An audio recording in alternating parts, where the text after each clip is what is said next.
Hello, everyone. My name is Todd Wall. Welcome to Communication Makeover, where we look at the intentional approach of breaking down your communication so that you can get your business and your life to the place that you're looking for. We all need assistance in that communication process. You know, the biggest illusion in communication is the illusion that it actually occurred.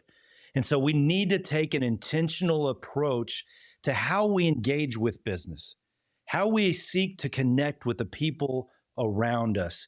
And so it's for those of us who are wanting to learn that process. That's what this show is for. We're for you, that person that knows, hey, you know what? My message isn't always landing. I'm trying, and that's the person we're looking for on this show. And so today we've got a very nice treat. I've got Kate O'Sullivan from Coach Select, and we're going to talk about the coaching process a little bit. We're going to talk about the approach that you need to take in order to find that connection you're looking for. Here's the problem we're looking at today primarily is, in your business, you've got customers, you've got team members, you've got investors, you've got board members. Depending on the size of that company and the situation you're in requires situational communication. And you have to communicate differently to different types of people. Some people you need to be direct. Some people you need to be curious. Some people, it just requires what is the outcome you're looking for. Therefore, what kind of communication do I actually need to bring? Let me bring her on now. Kate, thank you so much for being on the show with us today. You primarily work with leaders of businesses of all size, and you have a group of coaches underneath you. So I'm so intrigued to have this conversation with you. So welcome to the show. Well, thanks for having me. I'm excited to be here. Yeah, so talk to me a little bit, Kate, because you deal with all sorts of different coaches. Where have you seen this dilemma of situational communication? What are some of the different ways where you've seen this become a barrier or really a gateway that opens things up? Yeah, I think the short answer is I've seen it everywhere.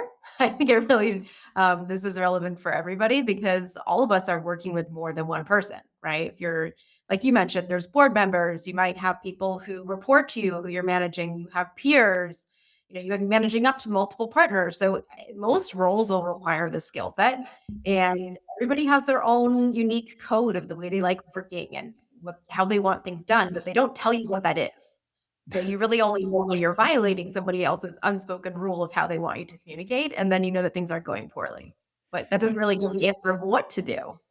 That is good clarity. Let's camp on that just for a second. How do you know when this thing is not working? When you know you've got to do something different? How do you know, like you said, you violated somebody's code? That sounds like a violation. How do you know? I feel like sometimes you get very clear cues, like you say something in a meeting or you communicate and you just get the not the reaction you're hoping for. And sometimes the communication is a lack of communication. So I'll hear things like, "Oh, I've been emailing this person for weeks and I haven't gotten a response." I mean, that's a failure of communication if you keep reaching out to someone and you're not getting anything back. So that's when you should stop and say, "Does this person like email? Is this really the best way to get through to them?" They're probably ignoring you for a reason, but we have to dig into what is that reason, and then how can I be more effective at communicating with them? I mean, you're so hopeful on the beginning of a sales call or a meeting of any sort, like, oh, they loved me. Oh, they love, but then it's just crickets.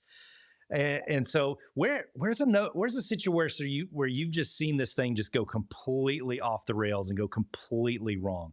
I mean, I really want to talk about why we need to get this fixed. So I had a client a couple years ago, and I still think about him all the time, where he had been at this organization for 15 years. He knew everybody loved him. And then he got a new boss who came in from the outside. And they had this recurring project. It was actually a water operations company. So super interesting, like municipal water for an entire city. And they had this one thing that they do every year that is just maintenance. It's required. It happens. And so he went through their normal process, put together the business case, presents it to his boss, thinking this is just a complete check the box exercise because they have to do this every year. And his boss said no. And so he came to our coaching session and he was like, I have no idea what to do. Like I laid out the business case, it's so obvious. And he said no. And I think the reason he's saying no is because it wasn't his idea. And I don't know how to navigate this because I need to get him to say yes, but he's just said no, and I'm stuck. Just stuck. And I think that's the key thing. When the communication breaks down, you just get stuck. And Yeah. or you run into, like you said, the leader who's like, it wasn't my idea, therefore it's a ridiculous idea. And Yeah. you uncover these biases of different types. So talk to me about the opposite. When a situation in your coaching, or one of your team coaching someone that you've heard about, where it's just like there was that stuck place that turned into just the most beautiful field of communication and connection. Yeah, we just had a really huge victory, and I'm actually even happier because I was not the coach on this, but it was like a wonderful outcome where we had a client working in financial services and he was really good at the quantitative side of his job and at bringing in business. But he was internally not communicating effectively with people, especially with his peers. And so basically the feedback was everybody thought he was a little rougher on the edges, he was a little bit of a jerk sometimes, and his stance was, I'm bringing in the business, so who cares? Well, who cares was he wasn't going to make partner unless he fixed it. So we had a coaching engagement for him. He worked with this coach for 6 months, and she really broke down for him, like, here's how people are perceiving you. When you communicate this way over email, this is how people hear it. This is how they feel about you. And she was able to help him through a lot of modifications that seemed small, but had a huge impact to how people perceived him.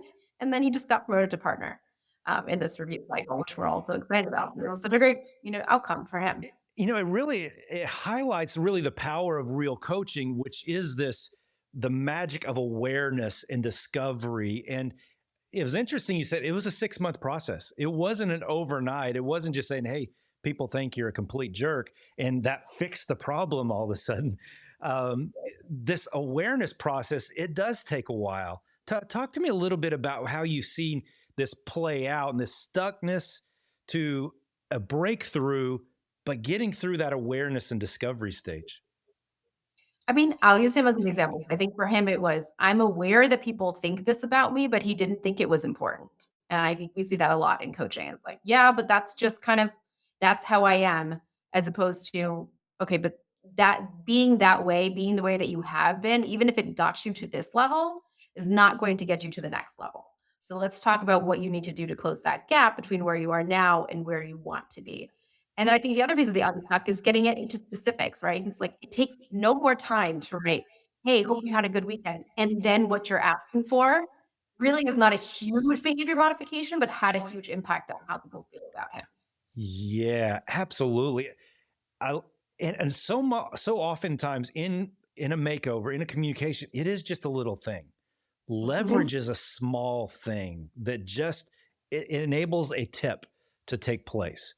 And so it's interesting you bring that out, because it's not always I need to start from scratch.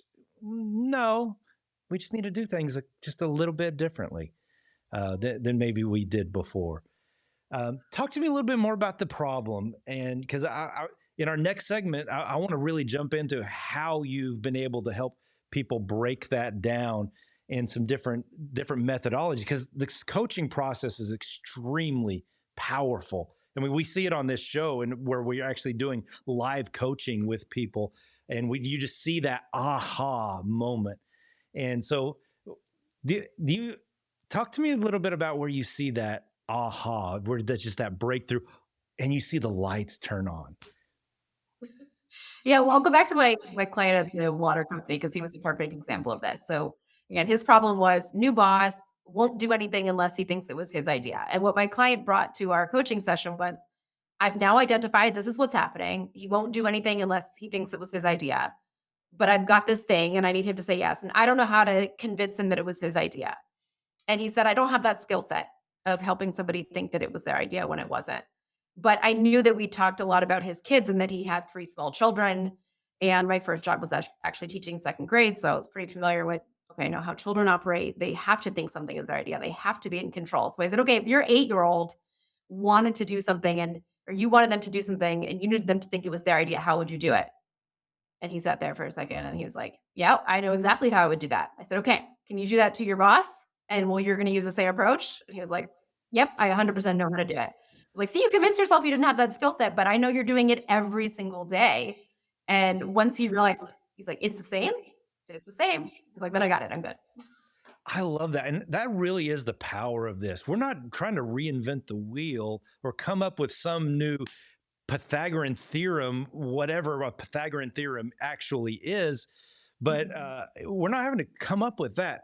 Oftentimes, they know how to do the behavior.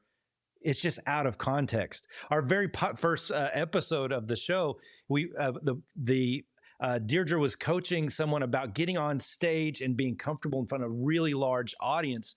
And she said, when I go and I ride my horses, I'm able to relax and I can calmly adjust to the situation. And she goes, oh, you see the pause as all the dots were connecting. So, Kate, I want you to stick with me, and in the next episode, we're going to start getting into the mechanism that really creates this breakthrough. So, will you stick with me? Of course. All right, everybody, stick with us after the break because we want to really dive into this coaching process because I've bet my entire life on it. That's where the magic is. The makeover is in the little intentional things that you do. Let's jump into it right after this break. Stick with us.